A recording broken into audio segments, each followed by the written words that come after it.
மக்கள் மத்தியில் நமக்கு ஒரு மிகப்பெரிய ஆதரவு இருந்துச்சு. இவ்வளவு தூரம் பின்னடைவை கொடுக்கும் அப்படிங்கிறது வந்துட்டு நம்ம எதிர்பார்க்கவே இல்லை. அது தேர்தல் முடிவுகள் வரும்பொழுதும் அது நம்ப முடியலை. முதல் பொட்டியெல்லாம் திறந்து என்ன ஆரம்பிக்கும் போது வந்துட்டு அதுக்கு பிறகு பேசுகிறாங்க, என் காதில் எதுவுமே உழலை. இளைஞர்கள் இங்கே வரணும், படித்தவர்கள் இளைஞர்களாக ஆட்சிக்கு வரணும், அவங்க கையில் கொடுத்து பாருங்கிற மாற்றத்தை நம்ம கொடுத்துக்கிட்டே இருந்திருக்கோம். இறுதியில் என்ன ஆயிருக்குன்னா அது அறுவடை செஞ்சு கொண்டு போனது, நம்ம கையிலேருந்து அந்த வெற்றியை பறித்து கொண்டு போனது வேற ஒரு கட்சியாக மாறியிருக்கு. இதுக்கு முன்னாடி வந்துட்டு எப்படி நம்ம பாஜகவின் பி டீம்னு சொல்லி நம்மளை வந்துட்டு சிறுபான்மை மக்கள்னு இவங்க சொல்லக்கூடிய கிறிஸ்தவ இஸ்லாமிய மக்கள் பக்கமே அண்ட விடாமல் நம்மளை தடுத்து வச்சிருந்தார்களோ, அதுபோல் இப்போ திமுகவின் பி டீம் அப்படிங்கிற ஒரு நரேட்டிவை செட் பண்ணிட்டு அவங்க தற்கொலைகள், அவங்க விஷயம் தெரியாதவங்க அப்படிங்கிற மாதிரி கொண்டு போய் ஒரு நரேட்டிவை நம்ம கொண்டு போனது அவர்கள் மனதை காயப்படுத்திருக்கு. அப்போ என்ன பண்ணிட்டாங்க, மொத்தமாக எதிர்க்கணும் அவங்கள அப்படிங்கிற ஒரு மனநிலைக்கு வந்துட்டாங்க. அண்ணன் இப்போ முடிவு எடுத்திருக்காருல, நான் யாரையும் ப்ரெஸ் மீட் சந்திக்க போகிறதில்ல, அதிகமாக போய் நிற்க போகிறதில்ல அப்படிங்கிற மாதிரி அந்த டிமாண்டை கிரியேட் பண்ணிட்டு அண்ணா அதை வந்துட்டு சரியாக அவங்களுக்கான கண்டென்ட்டை கொடுத்துடக்கூடாது. கண்டென்ட்டை நாம வந்து என்ன அவங்களை எதை நோக்கி திருப்பணுமோ அதை பற்றி மட்டுமே பேசிட்டு அதை பற்றி பேசிக்கிறது நல்லது அப்படிங்கிறது அப்படின்னு சரியா. நாமளை இந்த 4% கொண்டு வந்து நிறுத்தினது அரை உயிரோடு விட்டுருக்குறாங்க, கொல்லலை. அப்போ கொல்லலைங்கும் போது நாம அதை வலுவாக மாறுவதற்குண்டான களமாக மாற்றணும். வரைக்கும் அவங்க வந்துட்டு பாஜகவின் கைக்குழந்தை அப்படின்னு விமர்சிச்ச விஜய் இன்னைக்கு வந்துட்டு அவர்களுடைய கைக்குழந்தையாக இவங்க போய் மாறி நின்றுட்டாங்க. விஜயோட கைக்குழந்தையாக விசிகா போய் மாறி நின்றுச்சுங்கிற அளவுக்கு ஆயிடுச்சு. 13 ஆண்டுகளுக்கு மேலாக தமிழகத்தின் ஒப்பற்ற வீடு மற்றும் மனை சார்ந்த அனைத்து தேவைகளுக்கும் சிறந்த ஒரே நிறுவனம் நிம்மதி ப்ராப்பர்ட்டி மேனேஜ்மெண்ட். தங்களின் தேவை எங்களின் சேவை. தொடர்புக்கு 7667008999. அருந்தமிழ் நேயர்களுக்கு வணக்கம்.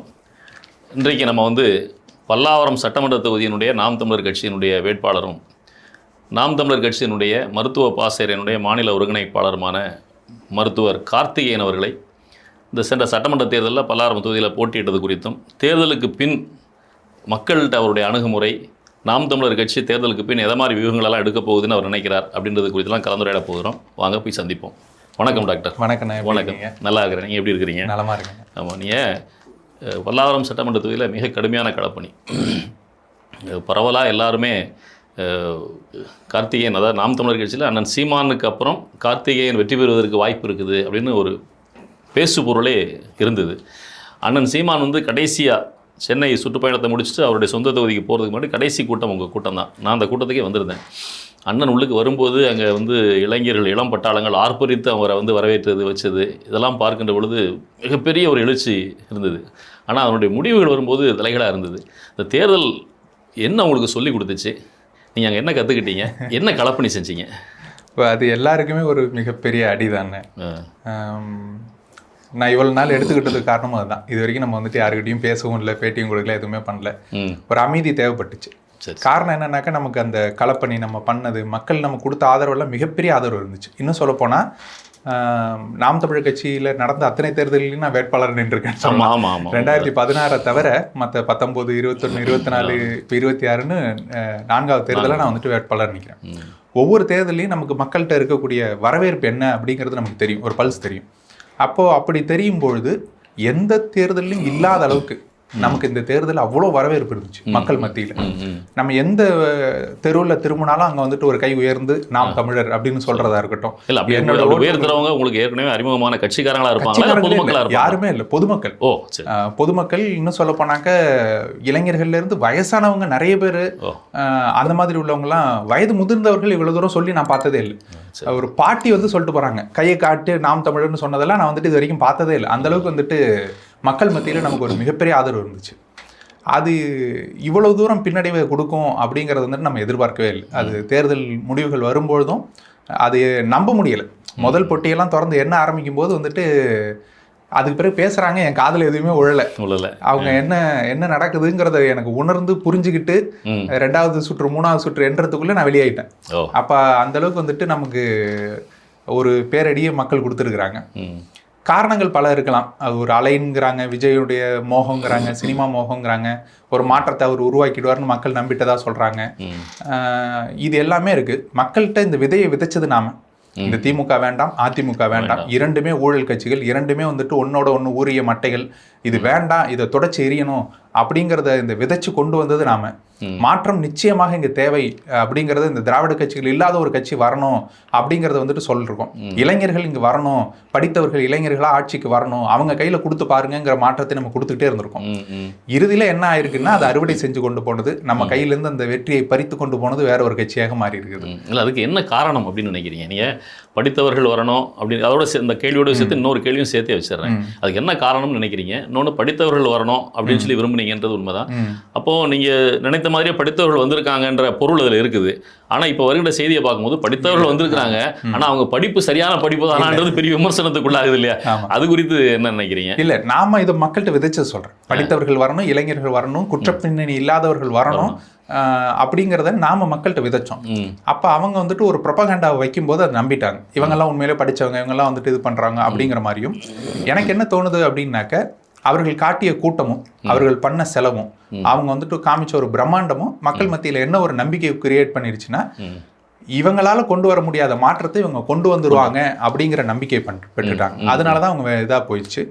ரெண்டாவது, அப்படி இருந்திருந்தால் கூட திமுக அதிமுகவை வீழ்த்தணும்னு நினைச்ச மக்கள் நம்மளை ஓரளவு ஒருபடியாவது உயர்த்தி இருக்கணும். ஒரு 10% 12% உயர்த்தி இருந்திருந்தாங்கன்னா கூட அது வந்துட்டு ஒரு ஏற்கத்தக்க மாற்றமாக இருந்திருக்கும். ஆனால் என்ன ஒரு நிகழ்வு நடந்திருக்கு அப்படின்னாக்க, திமுகவை மொத்தமாக ஒழிக்கணும். திமுக தீய சக்திங்கிறதுல வந்துட்டு நம்ம சொன்னதும் சொல்லி, விஜய் சொன்னதும் சொல்லி, அதை வந்துட்டு அவங்க எடுத்துக்கொண்டு திமுகவை மொத்தமாக ஒழிக்கணும்னு முடிவு பண்ணிட்டாங்க. அப்போ ஒழிக்கும் போது நம்மளை திமுகவுடைய பி டீம் அப்படிங்கிற நரேட்டிவை நம்பிட்டாங்க.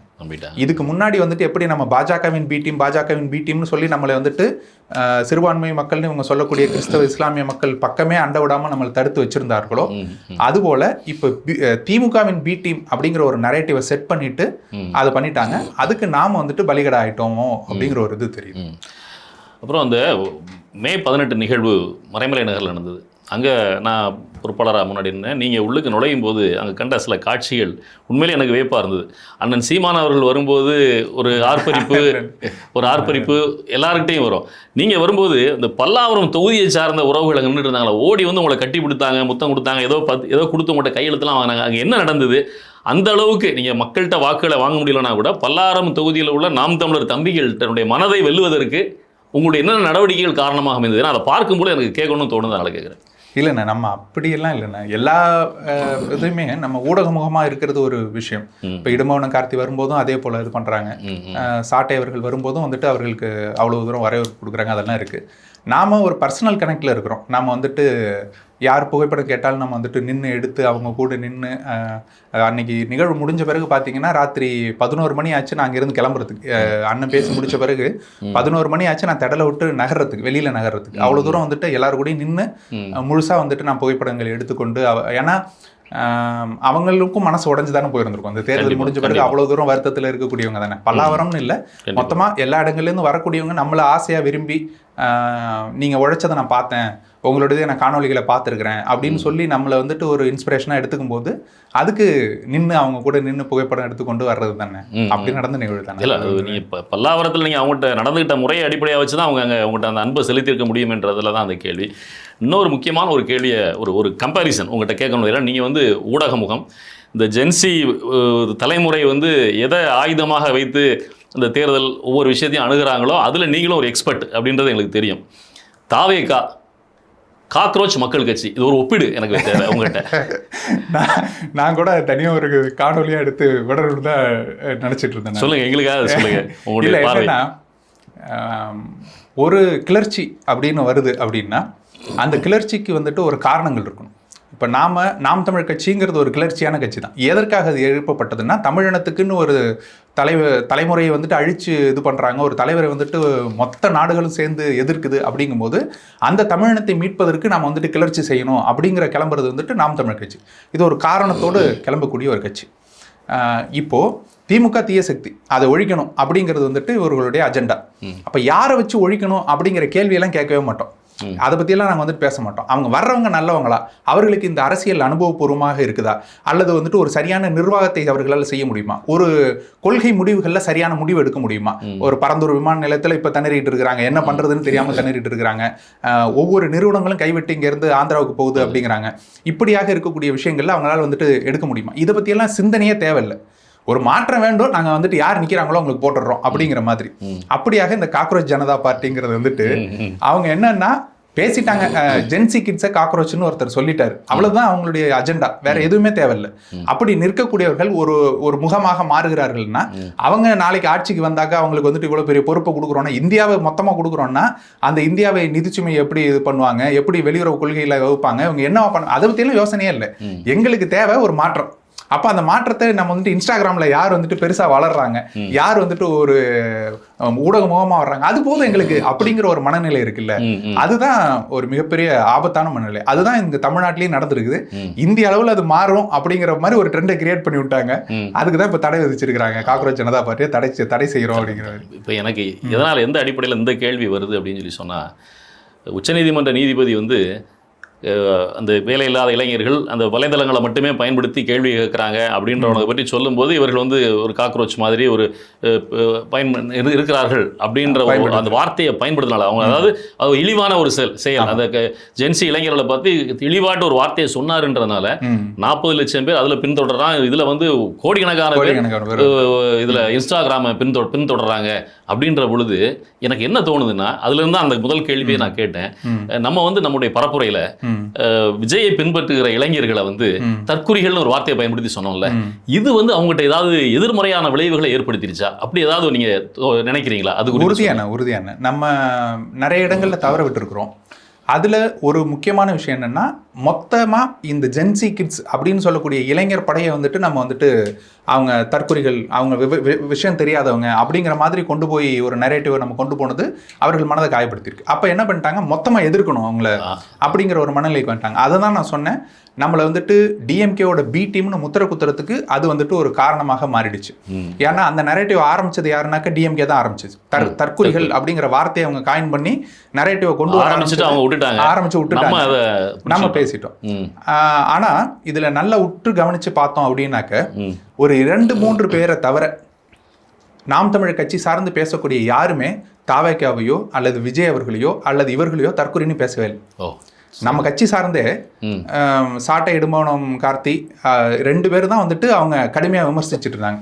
அவங்க நேரடியாக வந்துட்டு, இன்னும் சொல்ல போனால் இடுமோனம் கார்த்தியெல்லாம் அங்கே கரூர் சம்பவத்துக்கு பிறகு அந்த களத்தில் நேரடியாக பார்த்த பிறகு அந்த காயத்துக்கு பிறகு தான் இடுமோனம் கார்த்தியெல்லாம் பேச ஆரம்பிக்கிறான்.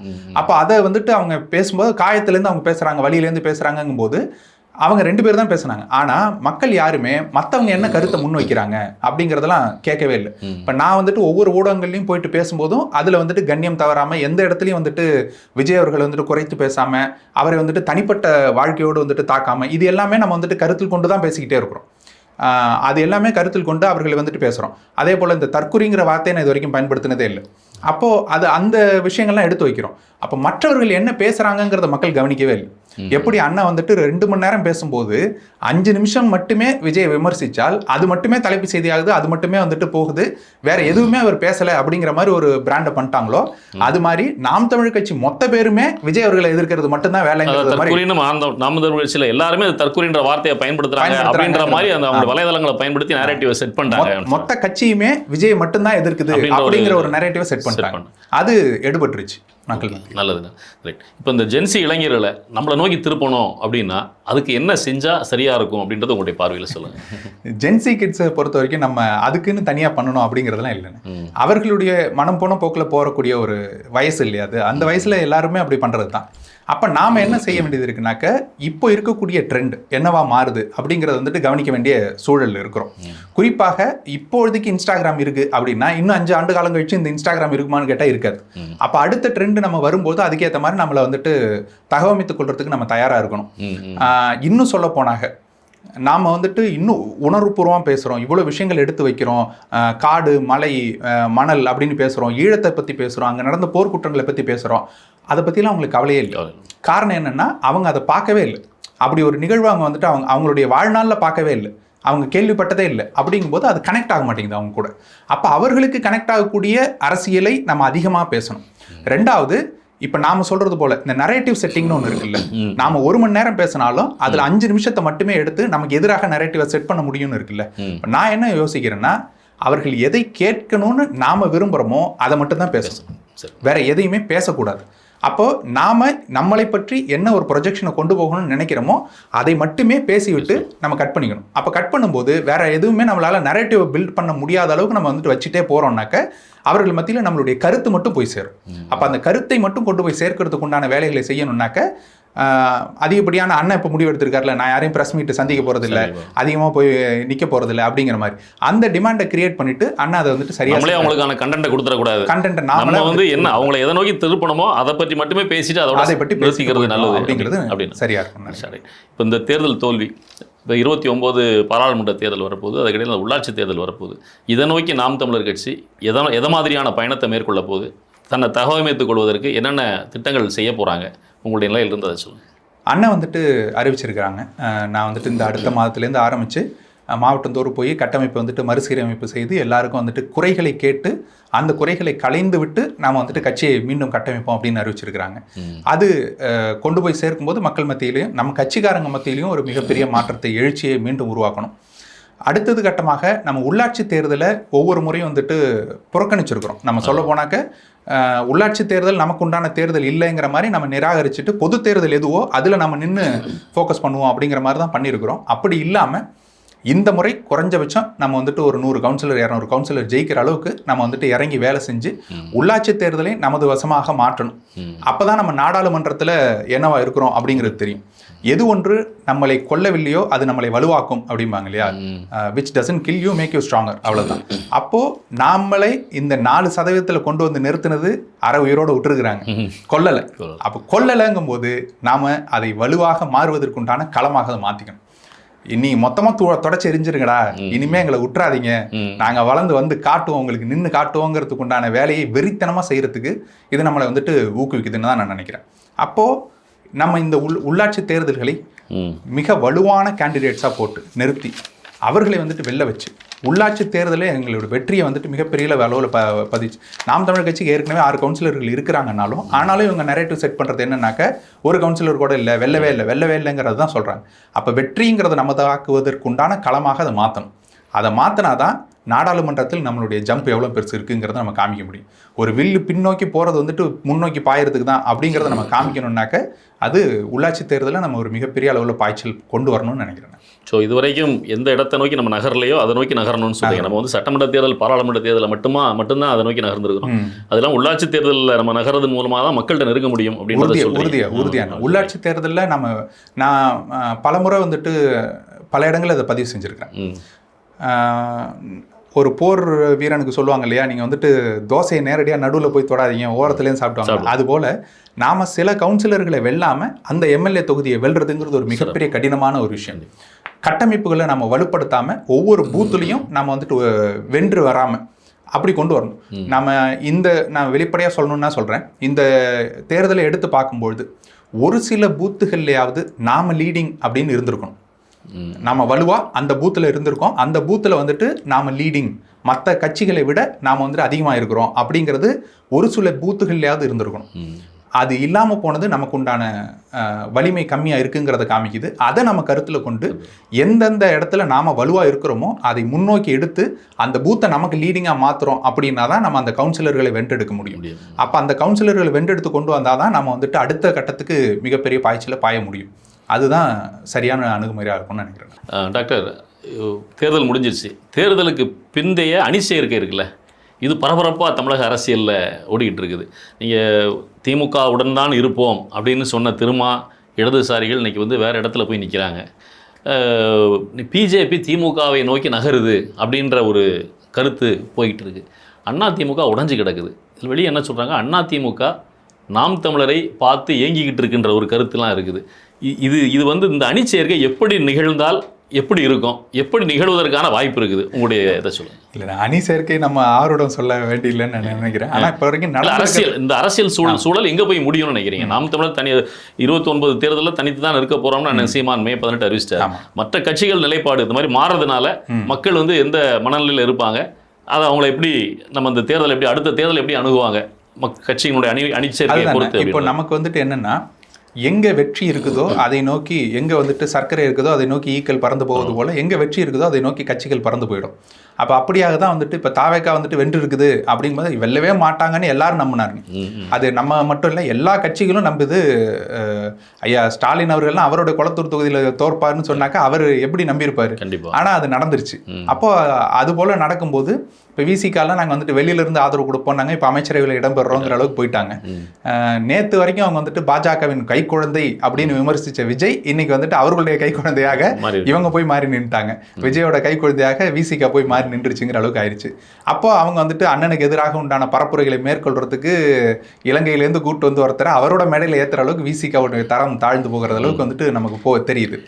அது எல்லாமே வந்துட்டு நடக்கிறது தான். அரசியலில் எதிரியும் இல்லை நண்பனும் இல்லைங்கிற மாதிரி அவங்க சொல்லிக் கொள்வார்களே தவிர கொள்கை கூட்டணி இதை பற்றியெல்லாம் அவங்க வந்துட்டு யோசிக்கிறதே இல்லை. நாம் தமிழ் கட்சி மட்டும்தான் கொள்கையோடு வந்தால் தான் கூட்டணி, இல்லைன்னா கூட்டணி இல்லைன்னு நம்ம ஒதுங்கி நிற்கிறது ஒரே ஒரு கட்சியாக தான் நம்ம இருக்கிறோம்.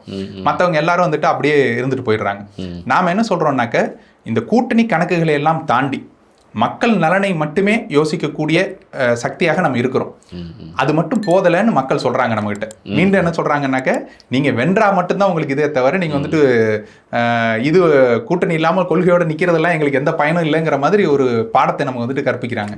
நாம் மறுபரிசீலனை செய்ய வேண்டியது இருக்குது. நம்ம தலைமையில் ஒரு கூட்டணியை மிகப்பெரிய கூட்டணியாக அதை உருவாக்க முடியுமா அப்படிங்கிறதுக்கு உண்டான எல்லாத்துக்கும் தேவை பணம் தானே. கண்டிப்பாக நமக்கு வந்துட்டு இப்போ ஜோசப் விஜயின் ஆட்சி நடக்குதா சோஃபா விஜயின் ஆட்சி நடக்குதாங்கிற அளவுக்கு பேசுகிற அளவுக்கு ஆகிப்போச்சு. ஏன்னா சோஃபாவா போய் சேர்ந்து தான் வந்துட்டு எல்லாரும் கூட்டணிக்குள்ளே வர வேண்டியதாக இருக்குது. நம்ம கிட்ட ஒரு சோஃபா கூட இல்லை, ஓட்டனார் கடையில் உட்கார்ந்து இருக்கிறோம் நாம. அப்போ நாம் வந்துட்டு என்னவா இருக்கிறதுங்கிறதா இருக்கு. அப்போ மக்கள் கொள்கைகளை மட்டுமே நம்பி நிற்கக்கூடிய நமக்கு மக்கள் தான் ஆதரவு கொடுக்கணும். அந்த ஆதரவை வைத்து தான் நம்ம வந்துட்டு வெற்றியை கொண்டு வரணும். அதை நோக்கி நம்ம பயணிப்போம்னு நினைக்கிறேன். சரி, இப்போ இந்த அரசியல் சூழலில் விடுதலை சிறுத்தைகள் அணி மாறினதுனால இடம் மாறினதுனால ஒரு விமர்சனம் எழுதலை. ராசா வந்து விடுதலை சிறுத்தைகளை நோக்கி ஒரு கொச்சையான வார்த்தை. இந்த அரசியல் திரும்பவும் இப்படி தரந்தாழ்ந்து போகிறதுக்கு காரணம் என்ன இது அப்படின்றது உங்களுடைய பார்வை சொல்லுங்க. அவங்க எப்பயுமே தரமாக வச்சிருந்தது இல்லைன்னு நடிச்சு கொண்டு இருந்தார்கள், அவ்வளவுதான். இப்போ காங்கிரஸ் வந்துட்டு அணி சேர்றதுக்கு முன்னாடி வரைக்கும் அவர்களுடைய நண்பன் தோல் கொடுக்கிற நண்பன் வந்துட்டு இனத்தை கொன்றொழித்தான் நம்ம காங்கிரஸ் சொல்லும் போதெல்லாம் முட்டு கொடுத்து நின்னது திமுக தான். இப்போ அவங்க சொல்றாங்க இன துரோகியோடு நீ எப்படி கூட்டணி வைக்கலாம்னு அவங்க கேட்குறாங்க. இவ்வளவு நாள் நாங்கள் உங்களை பார்த்து அதனால கேட்டுட்டு இருந்தோம், நீங்க எப்படி கூட்டணி வச்சீங்க? அது நாக்கு, அரசியல்வாதிகளுடைய நாக்கு அப்படி மாறி மாறி பேசுகிறது. இதனாலேயே நம்மளை நம்ப மாட்டாங்க. எல்லா அரசியல்வாதியும் அப்படிதான் இருப்பாங்க, அப்படிதான் சொல்லிட்டு நாம மக்களோடு நேரடியாக பழகும் போது அவங்க என்ன நீனும் அரசியல்வாதி தானே அப்படிங்கிற பார்வையோட பாக்குறாங்களே தவிர இவ்வளவு உண்மையாக நம்ம நிக்கிறோமேங்கிறத வந்துட்டு மக்கள் எடை போட்டு பார்க்க மாட்டாங்க. அது இன்னும் சொல்ல போனா அவர்கள் கையில மீடியா இருக்கு, பணம் இருக்கும் போது ஒரு நரேட்டிவை ஈஸியா பில்ட் பண்ணிடுறாங்க. நேத்து நீங்க இப்படி பேசுனீங்க இப்படி பேசுனீங்க நம்மள சொல்றாங்க, சீமான் அண்ணன் இப்படி பேசினாரு இன்னைக்கு பாருங்க இப்படி பேசுறாரு அப்படின்னு. ஆமா, ஆனா அவங்க உண்மையிலே அப்படி பேசியிருக்கிறாங்க. நேத்து கலைஞருக்கு நான் செலவு வைப்பேன்னு சொன்னவர் இன்னைக்கு திமுக வந்துட்டு தீய சக்தின்னு சொல்றாரு. அதை அவங்க கேட்கறதே இல்லை. ஏன் அப்படி சொன்னாரு, ஏன் மாத்தினாருன்னு யாருமே இது வரைக்கும் கேள்வி கேட்கல. அதே போல நேத்து விஜய் விமர்சிச்சவர்கள் இன்னைக்கு விஜயோட போய் கொண்டு விஜய் தான் நல்லாட்சி பண்றாரு, சமூக நீதியை நிலைநாட்டிட்டாருங்கிறாங்க. அதை யாரும் கேட்கல. ஏன் நேத்து இப்படி சொன்னீங்க இன்னைக்கு இப்படி சொல்றீங்கன்னு யாரும் கேட்கல.